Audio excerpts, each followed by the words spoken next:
What's up, everybody? Welcome back. Happy Skews Day to you. Thanks for joining us. It's November 11th, 2025. We are recording this on Monday, November 10th at about 1:30 p.m. on the left coast. That's where we are in space-time as we send this missive out to you across the digital ether. This is Weekly Skews. I'm Trey. That's Mark. How you doing, Mark? Good, man. I wanted to start the show with a little bit of good news today. Our nation's, most famous freedom fighter, the sandwich guy, is free. They're calling him Nelson Mandela. This whole trial was really fucking fun to follow last week. He was, to recap, we've talked about this guy a few times. He threw the Subway sandwich in the Border Patrol officer's chest and got caught after the world's funniest foot chase. Then agreed to turn himself in after he was indicted, but instead Border Patrol helicopter raided his apartment building to arrest him. Judge Janine got denied multiple indictments for felonies. Instead, they had to take him to a jury trial. He chose to go to a jury trial for a misdemeanor. and after a 4-day trial that was only supposed to last 2, got off. I want to quote here, the judge, Carl Nichols, said he expected the trial to last 2 days on account of it being the simplest case in the world. But it ended up taking 4 because the jury really dug into this motherfucker. They cared. What was supposed to be simple about it? Just that, like, what? Oh, I guess you're about to get it. So that, like, he got charged with assault, but you can't. The idea that you have to hurt someone or threaten them, like, legitimately in order to assault somebody, which you can't do with a fucking ham sandwich.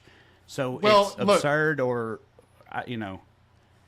So again, the jury, the judge saying it's the simplest case in the world. It's on video, right? Everybody knows what happened. You could just go straight to deliberating. Really, just play the video and be like, "Do you think this guy did something wrong or not?" And go back. The problem was because this guy had mounted it, like his attorney mounted like an actual zealous defense. They had they cross-examined the cop and all this shit, and and really dug into it, and it became more and more obvious how fucking silly it was, and so during the deliberations. The jury foreman asked for clarification to the judge on the definition of the phrase "quote-unquote" bodily harm. They're like, so when you say bodily harm, what does that mean legally? And he's like, the judge's like, what it sounds like, did you hurt him? I'm like, all right. Right. Which, no, right? No. Yeah. Right. See, that's what I'm saying. That's what it's like to me, it's like, yeah, this just feels like not understanding how laws work or being a lawyer or anything. This just feels like a common sense thing. Like, of course, it's absurd that he even had to go to trial for throwing a sandwich at a cop in the first place. But I didn't know if it was like you said, it's on camera. It's pretty cut and dry. Like, he did do that. It's just like, what is that? And so I didn't know if it was like, if that was the matter. He was getting charged with something. It's like, well, this doesn't rise to the level of that, so it doesn't matter that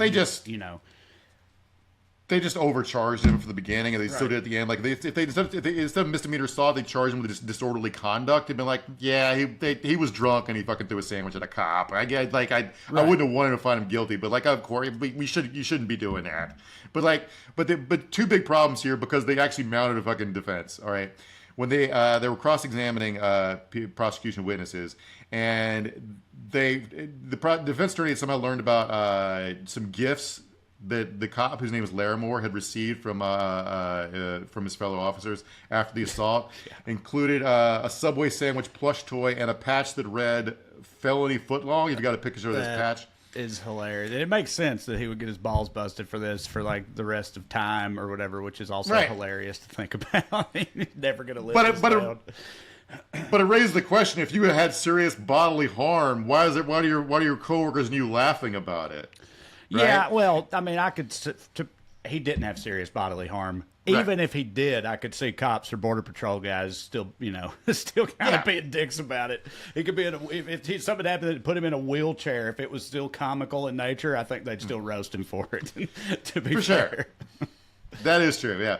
But the other problem is Larimore lied on the stand, and cops do this shit all the time. But when people this is why prosecutors hate jury trials. They really want everybody to plead out, because whenever you get some horseshit case in front of a jury, a pool of regular people will look at stuff and be like, "That's fucked up." Like, even in especially with civil trials, that's why you'll see even in the South, the rural South, all white juries when you get a case in front of them and be like, this little poor black child got cancer from this company dumping fucking chemicals in the river by their house for 20 years. Every juror in the world is like, that's some fucking absolute evil shit. Here's $3 billion, right? Lawyers hate this shit. Right. They hate when regular people have a sense, like, are instead of like some Supreme Court justice, like splitting hairs in the fine tuning of the law. People get, like, regular people just see, like, is this just or unjust, and vote accordingly, typically. Right. And so, like, Larimore, in front of when he was being cross-examined, he testified the impact of the sandwich was so severe that it, quote, exploded all over his uniform and left behind the unmistakable smell of onions and mustard. But on video, and the defense attorney raised this point, you can see the sandwich is still in its wrapper when it falls to the ground. Yeah. What a dark day. I hope this guy got all the time off and emotional support he needed to be able to come to terms with this traumatic moment. He's talking about it like he was in Fallujah or something. It's like, the unmistakable smell of mustard. You know what mustard is also? Mustard gas, which is against the Geneva Conventions. It was basically like I got hit with mustard gas, which is a war crime, just so everyone knows. It was pretty much the same thing. It is like... I feel like if I was this cop, I wouldn't have wanted any of this to happen. I mean, again, getting his balls busted for whatever already, like... I think I would be like, let's please don't, let's not make this an even bigger thing than it already is. Like, I don't want to just fucking let him go and no one ever bring it up again. I don't want to drag this through the fucking news. It's definitely going to be worse for me. And the thing is, like, even when cops are being honest, they can't help it. Like, what a defense attorneys call it, both prosecutors and defense attorneys call this test of lying, right? And cops will get blacklisted. Prosecutors will take them off witness lists when they do this kind of shit too much. Because, like, you did get hit in the chest with a sandwich. You don't need to embellish it. We're talking about the smell of napalm and mustard in the morning all over your chest. Right. Yeah. And it's and the way that, like, one sea change, I mean, like, nothing lasts very long in American politics. We're talking about this with the shutdown consternation, which will be forgotten like a fart in the wind in like 3 days. But, like, so cops and federal prosecutors have been burning their credibility all over the country. Like, typically speaking, federal judges give the government, like, the benefit of the doubt. Like, they just take their word for a lot of stuff, and they basically stopped doing that. And if regular juries stop believing cops all the time, too, because of shit like this, I have no idea how the criminal justice system is going to function going forward. Obviously, they deserve for it to the cases like this to fall apart and shit. But I don't know why they are all throwing away their credibility so much for, like, the sake of Donald Trump's, like, occupying of cities. Greg Bovino, the head of Border Patrol, he got called a liar to his face by a federal judge in Chicago the other day. And the judge ordered him to wear a body cam so they can keep track of what he's up to because he's lying about what he's doing so much. Right. That guy's going to be unemployable outside of right-wing think tanks in the future. And anyway, the jury, again, my favorite people, the first people in the history of the world to love jury duty. The last day before they delivered the verdict, asked to have sandwiches for lunch before they voted this guilty or not guilty. And it's just like, there's a thing happening all over right now where regular people, regular Americans, are fucking brave in the face of all this evil shit that's going on, overreached by powerful people, while our elites cower like fucking cowards. Yeah, and the representatives are not, which, on that note, we'll be getting into that a little bit later. The shutdown is... Lots happened since last week's episode. We had the election results last Tuesday, and then the shutdown is perhaps coming to an end under no uncertain terms, which we will discuss a little bit later. But before we get started, I, of course, have to remind you all of a few things. Please go to TreyCrowder.com and check out my upcoming tour dates. Come and see me on the road. I was just in Wisconsin this past weekend. It was a lot of fun. Next up, Mark's old stomping grounds, Dallas, Texas. Then Largo in Los Angeles on November 19th. That's a big one for me. Please come to that. And then we got Oklahoma City, Fort Wayne, Indiana, and back home for the holidays in Nashville at Zany's with Corey and Drew in tow. Well-read home for Christmas, like every year. And then a bunch in 2026, all of which are on TreyCrowder.com, so check it out. If you would like a palate cleanser, try to get some good news every now and then you can try producer Matt's audio exclusive, Good Skews, Good People Doing Good Things, where he highlights more positively tinted fare, and it's on the podcast feed for this show. If you want to support this program and get more of it, you can do so by signing up on Patreon, weeklyskews.com/more, or just go to Patreon and search for my name. $5 a month gets you access to 2 full-length bonus episodes. It's just episodes of this show, but more of them, and every now and then we do Q&As. We just finished another 2-parter where we answer your burning questions. Either way, support us on Patreon. And yeah, I already told you what we were talking about this week, so let's go ahead and get started with the Daily Dumbass. Matt, graphic, please. Tonight's DD, pundits and consultants who can't grasp the invulnerable popularity of this man, yet must surrender to it. I, and state your name, do solemnly swear. All right, you cut it back. So, What, so was he doing a thing? Were there people engaged that were supposed to be he's doing a repeat after me thing there, right? Was that supposed to actively be happening? Because you can't even tell what he's saying because he's getting booed so hard. But like, yeah, there were people that's at the Washington Commanders game yesterday. He was swearing in new recruits to the military, I believe, as part of the halftime show, as part of the Veterans Day / salute to service or all that shit. Yeah, okay. Yeah, and so like a couple of things, like Trump wants the rigmarole of the new Commander stadiums like ongoing, and like it needs federal government approval because it's land in D.C. or whatever. And in exchange, Trump wants the Commanders to name the stadium after him, which is one of the reasons he was there, trying to make the Commanders owner Josh, what's his name, kiss his ring. Like, side note, when I heard he was doing this, I was like, do you guys know he's going to get his ass booed off, right? Like, right. Why well, are that's you kind of doing what I was getting at, or what I was wondering. I was like, so do they have to like do this again backstage or something? You know what I mean? Like, these guys does that count? Are they official Marines still or whatever? If they couldn't, or are they sitting there? They have to do this oath thing, but they can't even hear what he's saying. You know, just feels like. Yeah. You ask if they have to give back. They have to give back the Corvette. Yeah. Yeah. So. I have no idea, but like, yeah. So I was like, so you guys know where the command, like, they're suburban Maryland. Like the stadium's full of people that are laid off from the federal government or know people who are.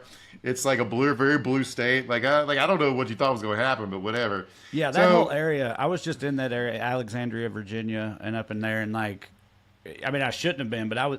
The number of people at my show. This was like right after the shutdown started, like just about a month ago, and that like a huge percentage of them were furloughed already, or were like people that like it's wild how many. I mean, it's not because that's where the nation's capital is, but it is still also kind of wild that how many people in that area, work for the government. So it makes sense that it's a company town. It's like yeah. Yeah. So, the shutdown fight. Let's talk. Seems to be at an end or approaching its end game. Although there's still points that could fall apart. But basically, the Senate Democrats caved in a way that made everyone mad at them, even though they're not the villains of the story. It's just perfect Senate Democrat behavior. Absolutely. They had backed Trump into a corner where he's advocating for starving Americans, hammering support while seeming actively to cause plane crashes, if not get people stuck at airports for days. And they voted to let him off the hook in exchange for basically nothing that they said the fight was about. They got a few small like things. Dude, I saw yesterday there was a flight from Newark to Savannah that had to fly the whole way at 8,000 feet because of air traffic control restrictions. That's a fucking bus, dog. Mm-hmm. They had Spirit Airlines buses happening under the Trump administration, and they chose to take the heat for ending it. Yeah.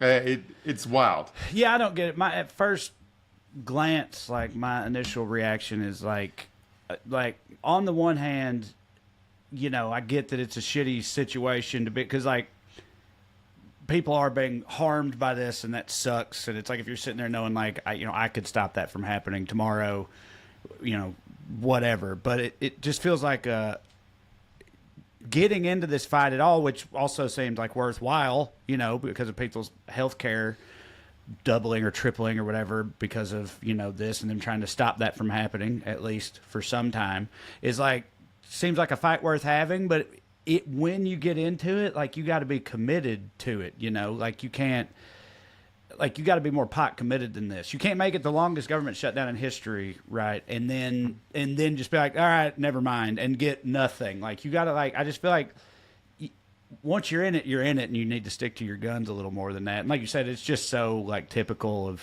the Democrat brand or whatever that it isn't their fault. They were trying to like help people and like all that, and it's still like they come across, looking bad in the end in a lot of people's eyes, or having people mad at them despite that, because it's just what they do. I don't even want to not to defend the Democratic Party here, but we're talking specifically about Senate Democrat brain, and they chose to do this at this point for reasons and it's that are 8 inscrutable. of them too, right? I mean, like, isn't it? No, it's all 47 of them, but it's 8 people who made the vote. Oh, okay. Why would those 8 people agree? If they all are on board with it, why would 8 of them sign up to be the ones that put their names on it to get definitely bitched at the most?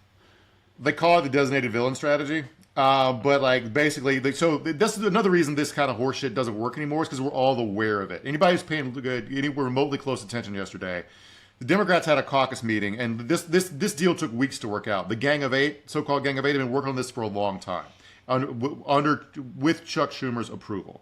So they had this meeting yesterday, the caucus meeting, where they walked through the fine print of it, all 47 of them. And they had Senate pages stand outside the doors and make noise, do the patter thing, like background actors, so people couldn't hear what they were talking about. So that's one reason they're up to fucking shit they're ashamed of, right?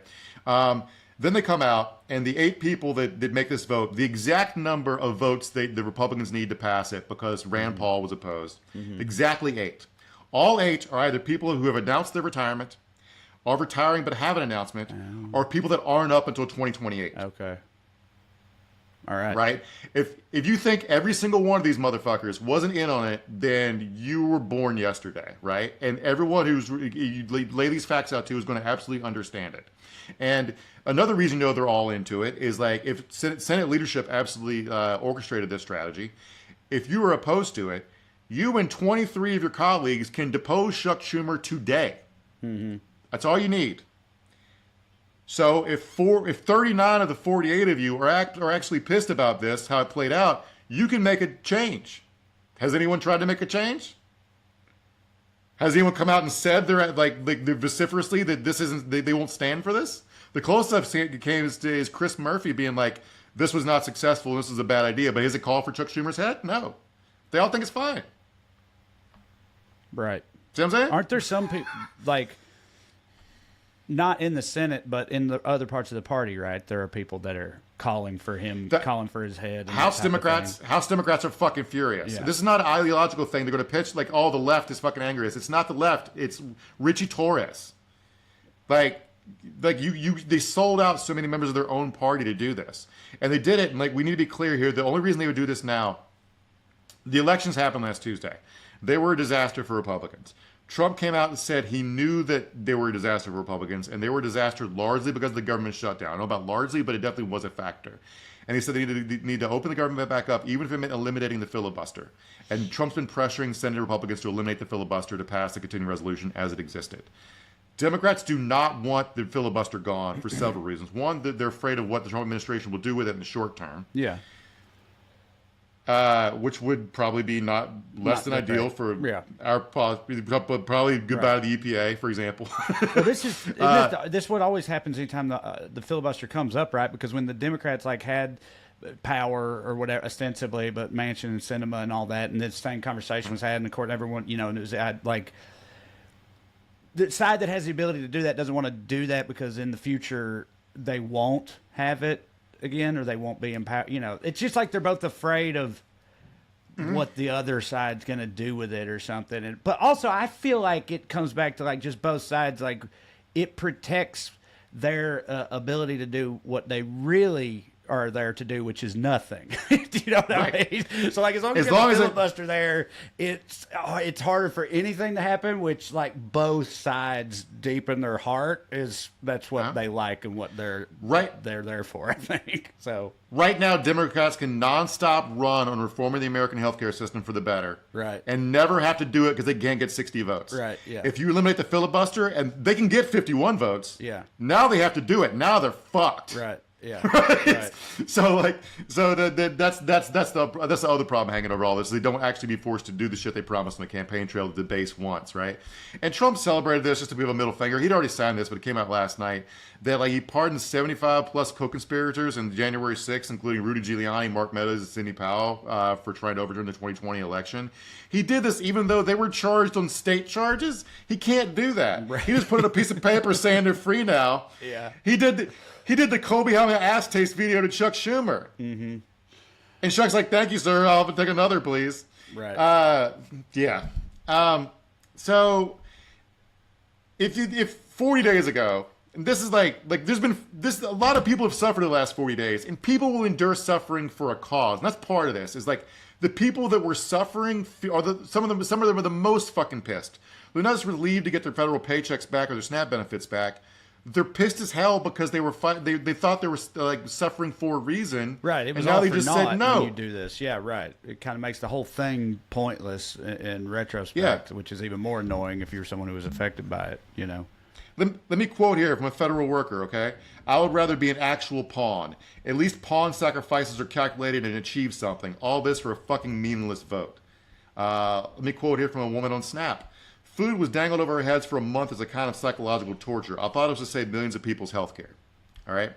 Turns out it wasn't. Turns out it was for it's for a handshake agreement to take a meaningless vote on restoring the Affordable Care Act benefits 40 days from now that won't pass the House, and Trump wouldn't sign them if they did. Probably won't pass the Senate either.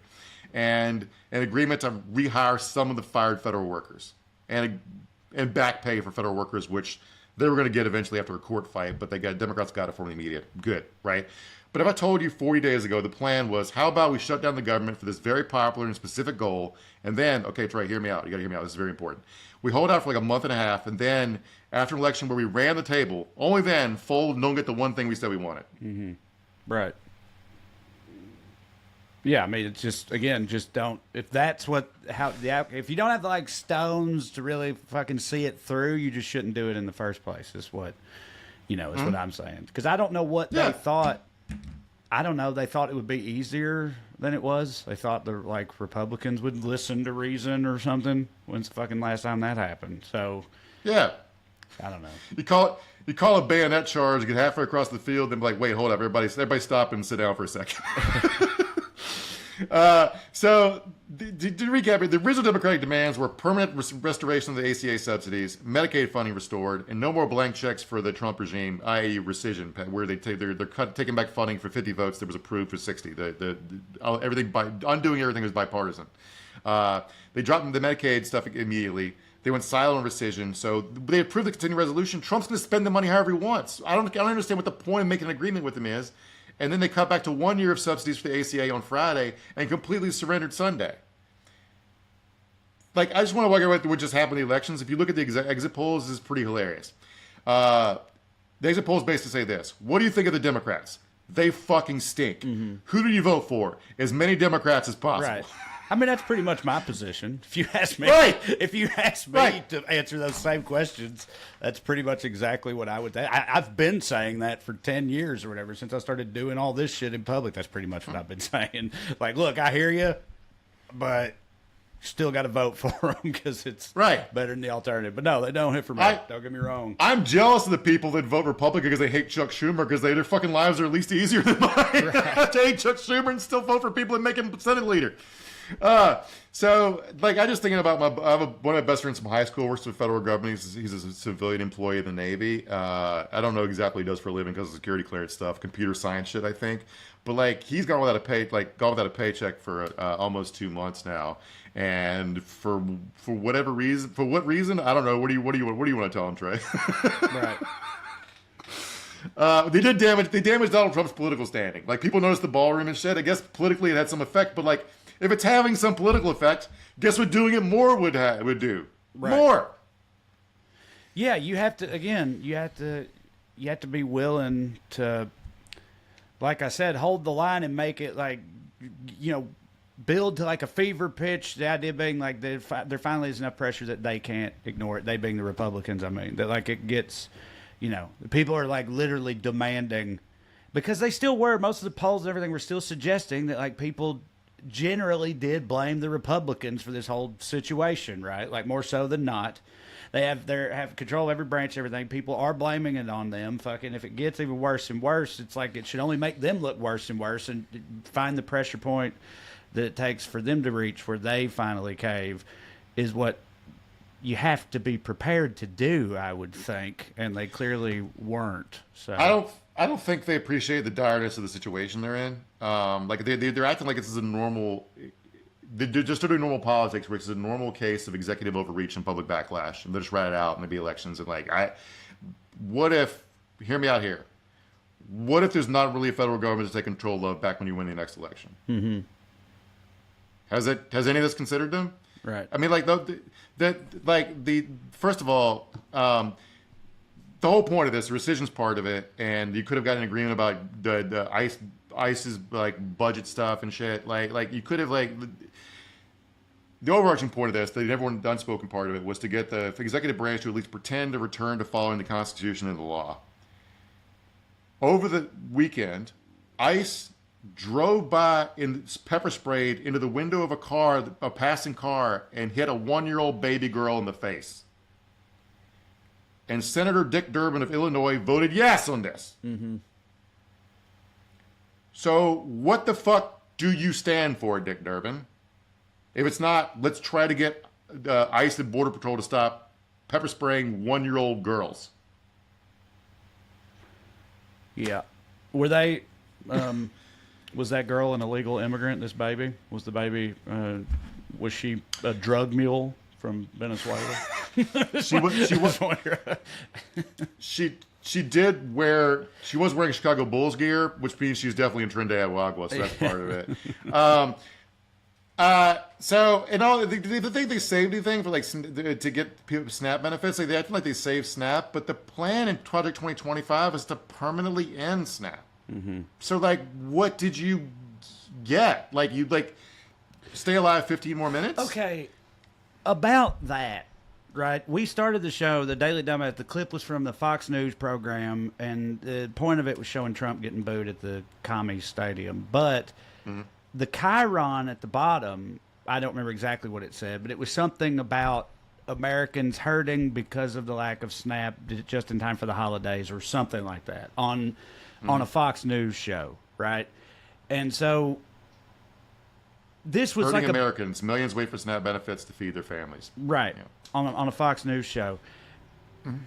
Like you said, this is different than most. This was more, extreme, and the stakes were higher and all this stuff. And it seemed like the universal response to this happening, this being like SNAP just going completely away like that, like it was supposed to, was people being like, oh shit, this isn't good, this is bad, people are suffering. So like Project 2025 and their plan to like get rid of it completely. What is that? That comes after the just complete authoritarian takeover of everything that they do. So it doesn't matter that, people are not going to be happy about that. Do you understand what I'm saying? Like, it just seems like, it's not a popular, thing to allow to happen despite all the shit talking about lazy people and that type of stuff.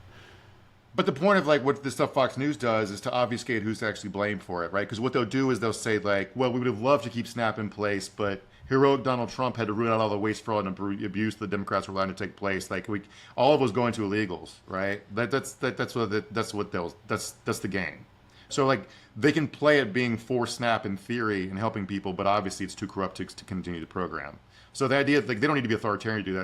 They just need enough rubes to give them control of the Senate and the House every now and then. Yeah, I just don't. Again, I just know that so many people, like, where I'm from, last week I think we were talking about my hometown, which went 85% for Trump and is very, very red and MAGA and shit, and also 25% of the people that are on SNAP or whatnot right now, So like I just think about that in a world where Project 20, if they like literally do just get rid of it, well, they've demonized it for years, but it does actually go away. It's like. You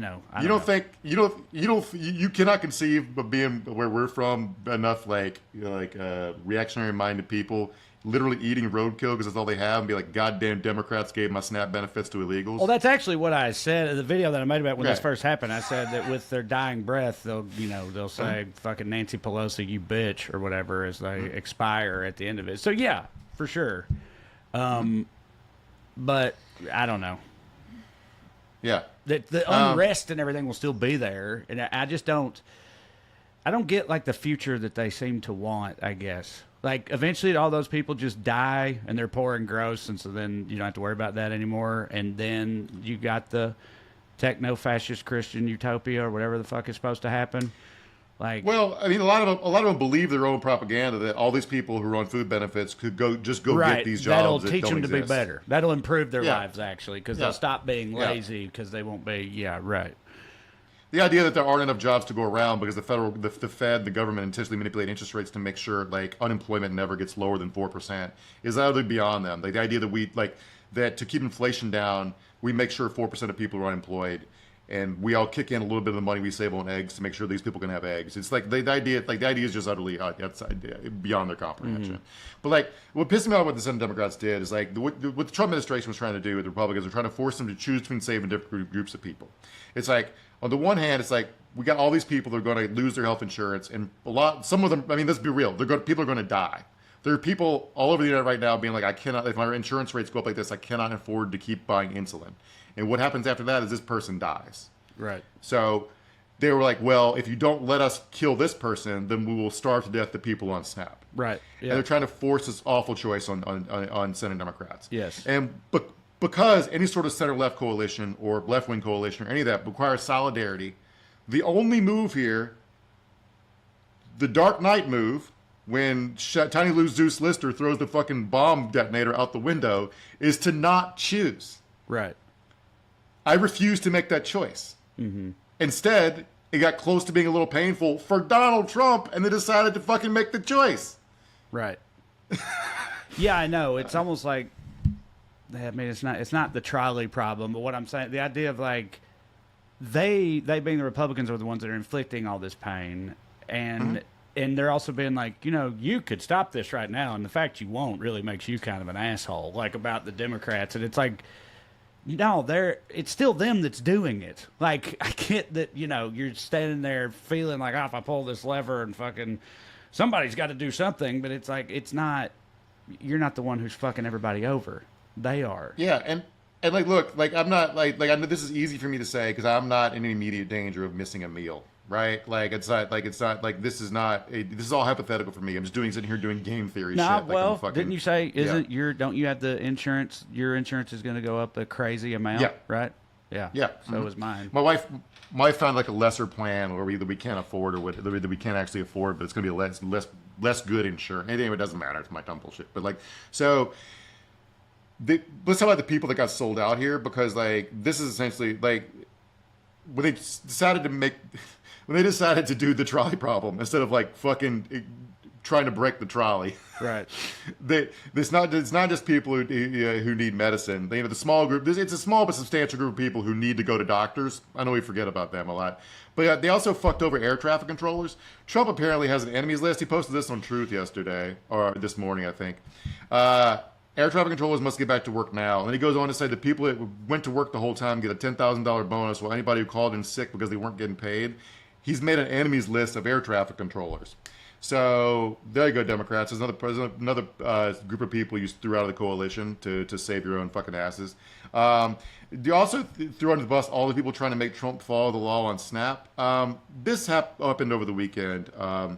Late Saturday night, Trump administration sent out a memo saying threatened to impose financial penalties on states that, quote, did not comply quickly with the government's new order to immediately undo any actions they'd taken to provide full food stamp benefits to low-income families. And no one knew what they meant. Mm-hmm. You've already sent out the money. It may have already been spent on food. So the states are supposed to go door to door taking away food out of people's mouths? Spit it out? Like, give back the calories by peddling this bicycle to generate electricity for Mar-a-Lago? Like, what the fuck is the state supposed to do?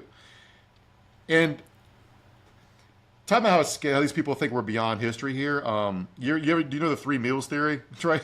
Yeah, that basically something like any society, no matter how developed or whatever it may seem to be, is no more than 3 missed meals away from complete collapse, essentially, or something like that. It's a bunch of versions of it. I've heard 3 meals from anarchy, 9 meals from collapse. It's sometimes attributed to Lenin, although the expression's older than Lenin. Right. Well, see, that's kind of what I was trying to say earlier about the whole Project 2020. The idea of like fully getting rid of it completely. Whoever they blamed it on or whatever, just like that is like still shit's gonna be fucked in a lot of places, like in a really bad way that I feel like it'll be hard to ignore. But anyway, go ahead. Yeah, and like they seem to think like only Democratic governors were doing this, but it wasn't remotely true because like governors elsewhere outside the Trump administration, usually the difference between like a legislature and an executive, the executives actually have to operate in the real world because they have to like govern shit. They don't have to manage a staff of a few morons just making noise doing comms. So like Jeff Landry, I think, was the first governor to announce a state plan to implement coverage backfill because even though he was a dipshit Republican, he was the governor of Louisiana, and his state is fucking broke. He also doesn't want to die. So the things Jeff Landry cares about in order are LSU football, letting cronies put oil refineries in black neighborhoods, and not being guillotined by the French halves of both the Creoles and the Cajuns. Right. Right. So someone else they sold out here. So when Tony Evers, the governor of Wisconsin, his response to this order was one word, no. Right? Mm-hmm. It's amazing how powerful the word no can be. Yeah. I was reminded of... laconic, they would call that. Mm-hmm. Laconic. It reminded me of like when the 101st Airborne was surrounded at Bastogne, and the German officers surrender, and the American commander sent back like, to the German commander, nuts! Yes, nuts. Very old-timey choice of words and appropriate at the time. But, yeah, no, there's a whole list. I also am a fan of those. There's a whole list of those examples of that. They're called laconic because of ancient Sparta. They like, which was called laconic. Yeah, but they also want the Persians or something pulled up to their fucking moat or gates or whatever one day and was like, if we come into your city, we're going to fucking kill all the men, rape all the women, enslave all the children, that fucking burn everything to the ground. And the Spartans' response was also one word. It just said, if. That's all they said, which is pretty badass, you know. And then I don't know what happened. Maybe they all fucking died. I don't know. The if part is the cool part. I don't remember what happens. It doesn't. Here's the thing. I want to communicate. It doesn't matter if they like. Sometimes standing for something means standing for something. Yeah. Right. Like it doesn't. Like winning is a longer term goal. I don't understand if they understand this. Like winning is not winning one round of congressional elections. Winning is actually being able to govern in a way that benefits people. If you never get to that point, there's literally no point in holding your fucking office. Or how many of us like it? So there's a power. Fuck yous can be inspirational and lead to the next generation accomplishing shit. To say something simple, and instead of saying no like Tony Evers did or nuts like the fucking American commander did at the Bastogne, they're like a long soliloquy about how we need to do bipartisanship. Like no, fuck you. I don't like. Anyway. Speaking of, the politics of this were redounding to Trump's downfall in so many ways that I can't believe. Speaking of Germans and our century of American humiliation, part of the shutdown guidance the DoD sent out to troops about how to deal with the end of SNAP benefits because so many active duty soldiers need food stamps to feed themselves. Right. They gave directions on how soldiers can find food banks in their area. And the way they wrote the instructions, because they were honest, made it clear that other countries have better support systems or whatever. Right. Yeah, right. Yeah. They especially troops in Germany, they gave clear directions about how to get food aid, where troops stationed stateside did not. And what the DoD did was delete the post when people pointed that out. Right. It's also related in the midst of all this, and I don't know her name. I should, I guess. But there's the woman who's gone viral and got a pretty big following because she's been. I said on the recent episode when all this came up, I was like, "Yeah, I knew all these people." Now you used to always say it's like, "Well, that's the church's job to do all that anyway." And I was always like, "The fucking church, give me a fucking break." But and there's that woman who's gone viral because she calls all these churches in America and tells them that her food stamps and benefits whatever's been cut off, and she has a baby and she has no food for the baby, and she's wondering if they have, formula, any kind of support system or whatever. And I don't remember the exact numbers, but she's called 50-something different American churches, and I think 2 so far have actually agreed, one of which was a mosque, a Muslim mosque, and the other one I think was like a dirt poor church in Appalachia somewhere or something like that. Mm-hmm. But that's it. And all the rest of them have basically told her to go fuck herself. So, yeah, there was a lot. Basically, if you want help and you go to call a church in America or a religious place of worship, you want to call a Catholic church, a mosque, or I forget what you call a Sikh temple. Do not call a mega church because they spend all their money on a laser light show and headset mics. Another person, like they fucked out here is Ketanji Brown Jackson. This is like judicial whatever shit because there's a lawsuit filed to make force the Trump administration restore snap aid. A 3-judge panel in the First Circuit had issued a stay against the administration, and the Trump administration, instead of going to a full panel of the full circuit, appealed straight to the Supreme Court. And because Justice Jackson oversees the First Circuit, it went straight to her. Now, she could have denied the stay according to her own values and, being a lib and all that shit. But instead, what she did was she upheld the stay, but sent it back to the Ninth Circuit for their full panel review. And this is all wonky shit, I'm sorry, but like she put a 48-hour clock on it after they had issued their full decision. What she did was basically force the Supreme Court to actually weigh on the merits of the case instead of hiding it on the shadow docket and let the clock run out until the point of the case was moot, right? Like they've been doing all this shit. But the Supreme Court, when they think some Trump administration legal argument is too embarrassing for them to say is right, they just sit on it like it's a fucking egg waiting to hatch for like 9 months or a year. And she prevented them from doing that. And they fucking fucked her over.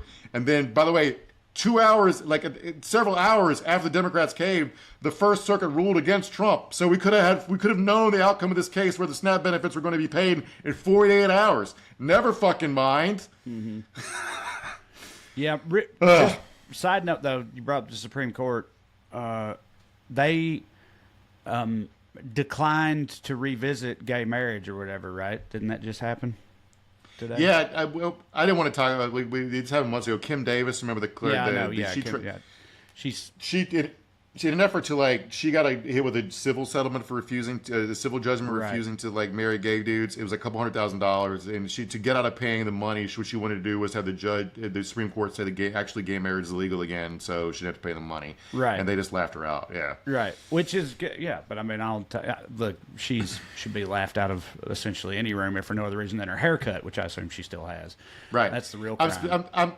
I am forgetting the specifics of it, but their legal arguments are very, very weak. It's not that they wouldn't love to a lot of them would love to overturn gay marriage. Like this would have been too embarrassing to do. But so let's get on to the elections, because it's so weird that a resounding victory in an election called the Democrats to surrender on something. But that's Democrat brain. I might say it is weird if you're just like a regular person, but it also it also just feels so right, for the American Democrat Party.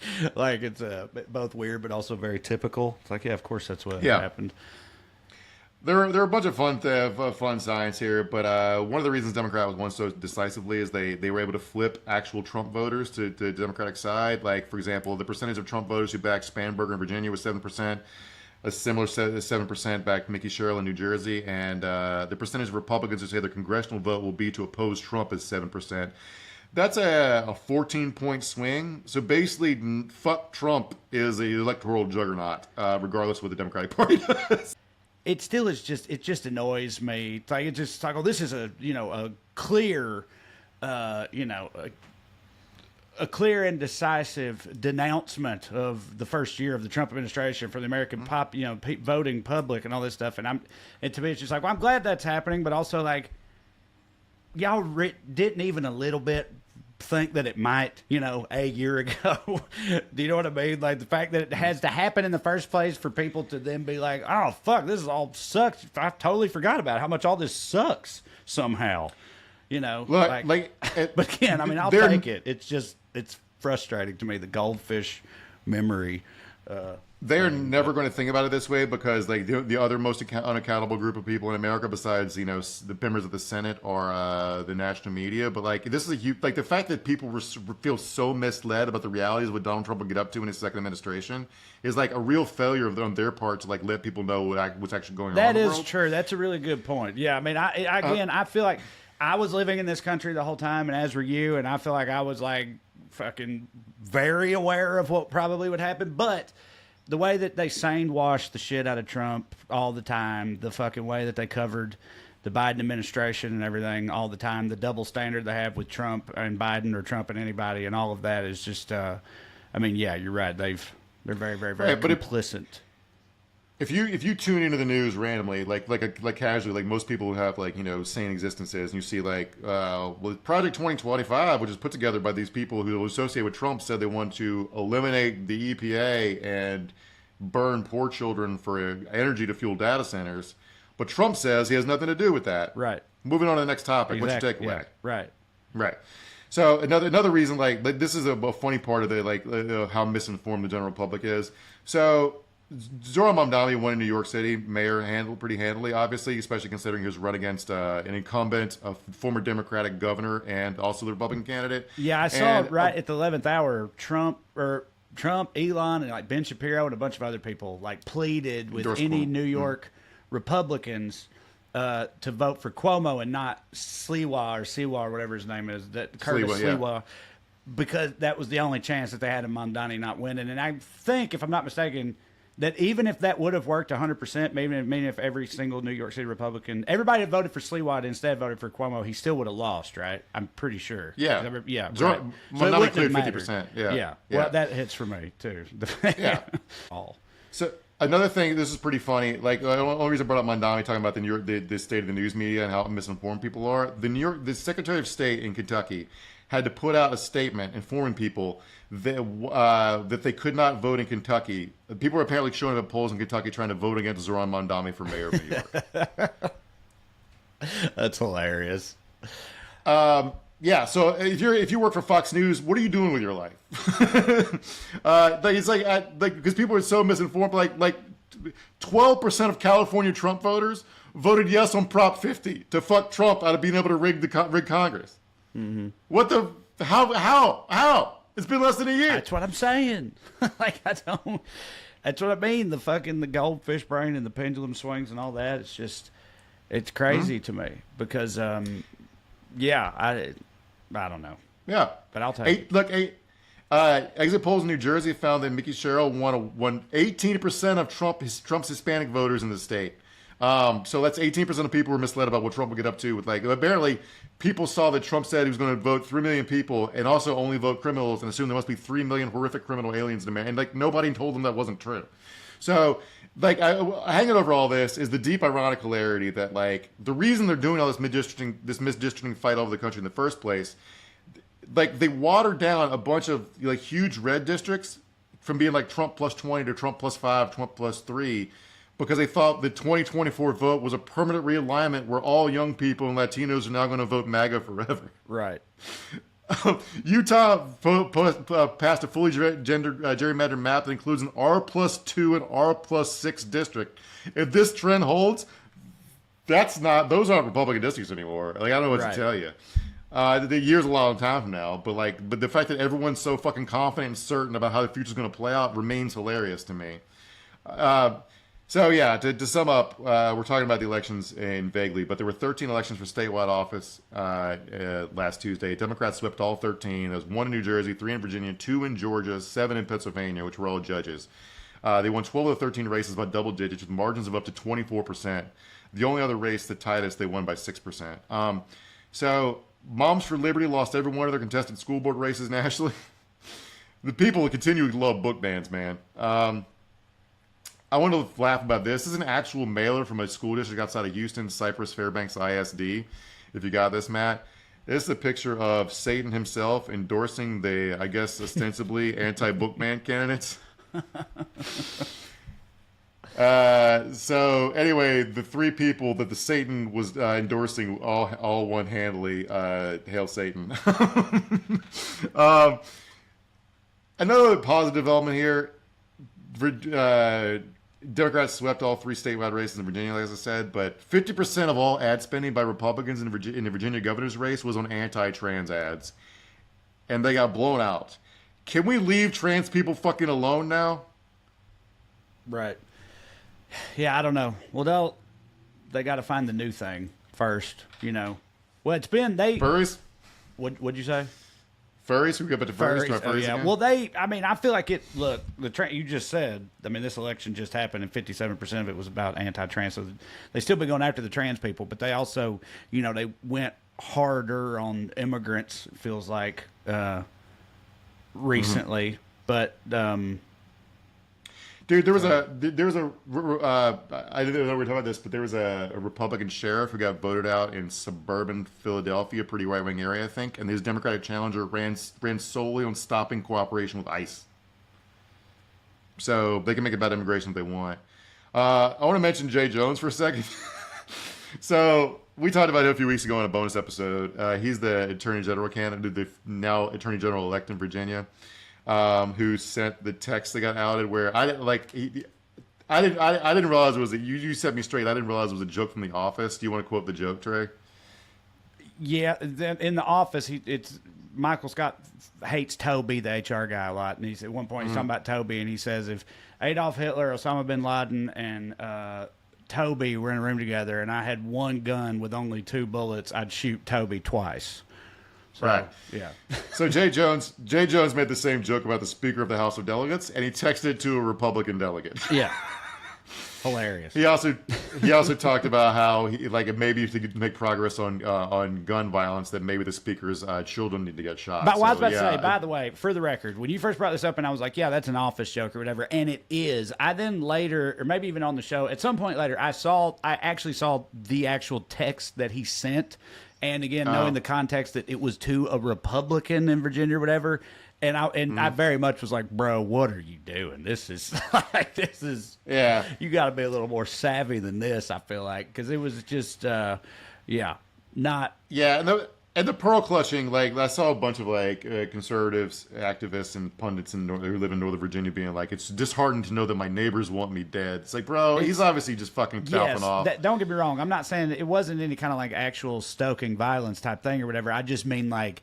I don't know how you don't know that this is going to read bad to a lot of people, or it could at least be like spun this way. But he wasn't as artfully done as we do in our group chats, Mark, me, you, Corey, and Drew. Like the horrible things that we say, I think would play for most people because we're good at saying them in a way that's defensible.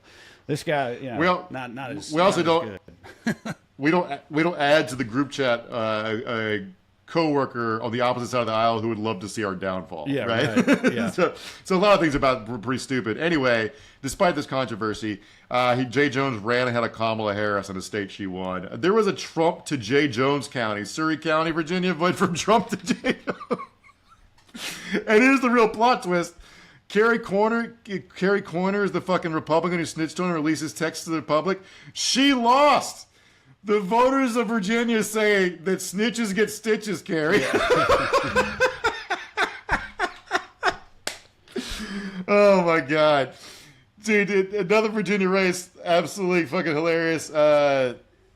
John Reed lost. Of course he lost. He's the Nazi lieutenant. The Republican lieutenant governor candidate who's the gay guy who got outed by the members of his own party for looking at Nazi Tumblr porn posts. Or something. Well, he liked a twink who also posted some Nazi porn, themed porn. Like no proof he actually looked at the Nazi porn. But he was there for the twink porn. It just was provided by a guy that also provides Nazi porn.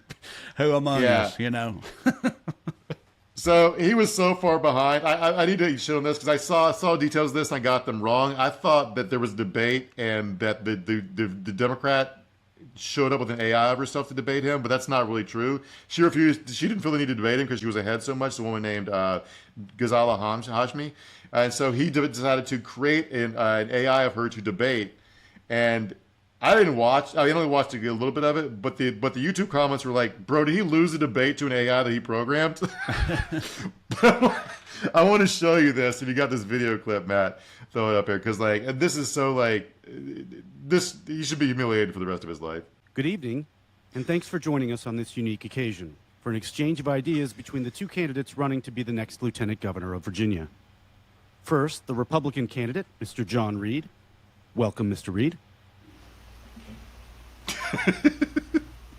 What? Next, the Democrat candidate, State Senator Ghazala Hashmi. Senator Hashmi, are you there? Good to be here. Thanks so much. Okay. What the fuck? Starting with Senator. What is it, God's name? What is the point of that? I don't know. They made a robot to say, "I want to raise your taxes and make your kids get dressed with a man in the locker room." Yeah.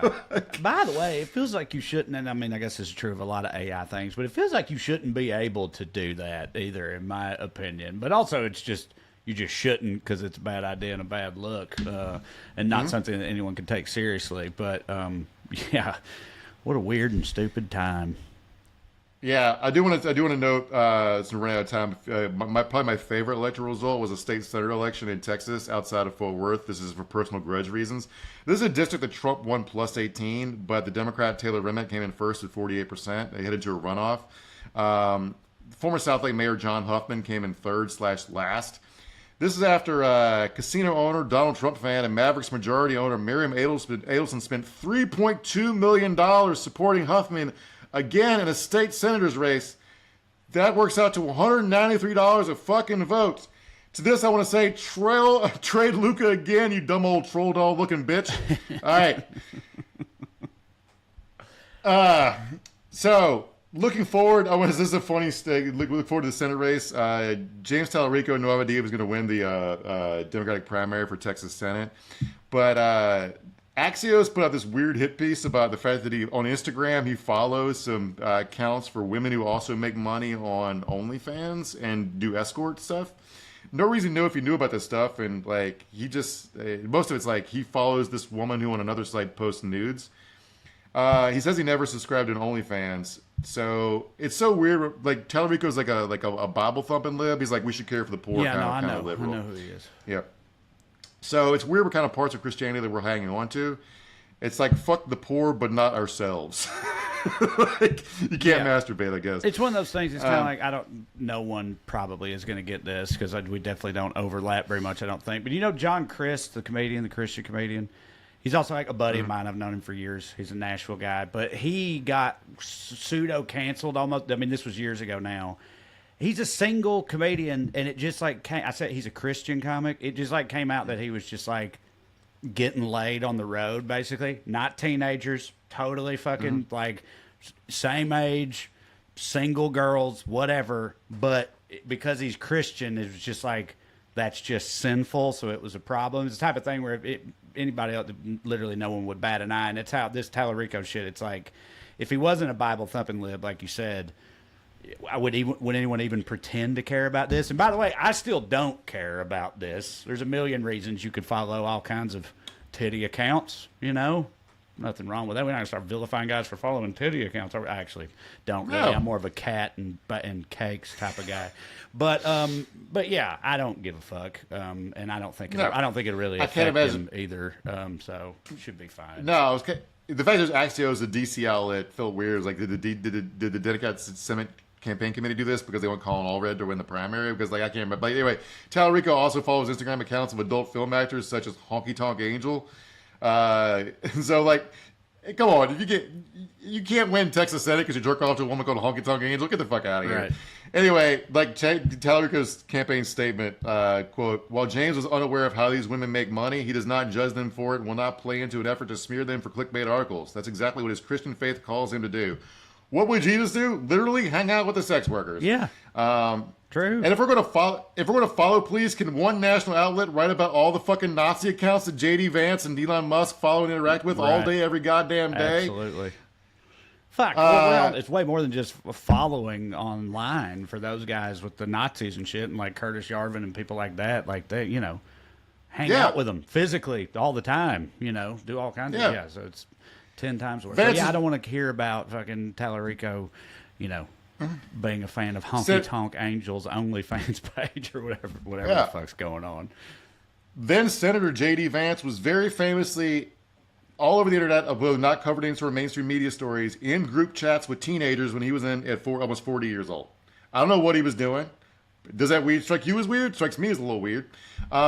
So anyway, one other thing about this election that's kind of hanging over all this that no one wants to really talk about that much is a guy flipped a Republican district in Virginia, basically running a single issue campaign against data centers. It's not some like suburban district. Well, I guess part of it is, but it includes Loudoun County and Warrenton, where my nana used to live. It's in the Shenandoah Valley.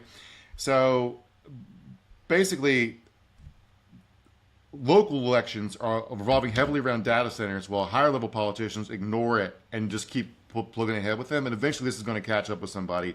And anybody enterprising person wants to run against fucking AI.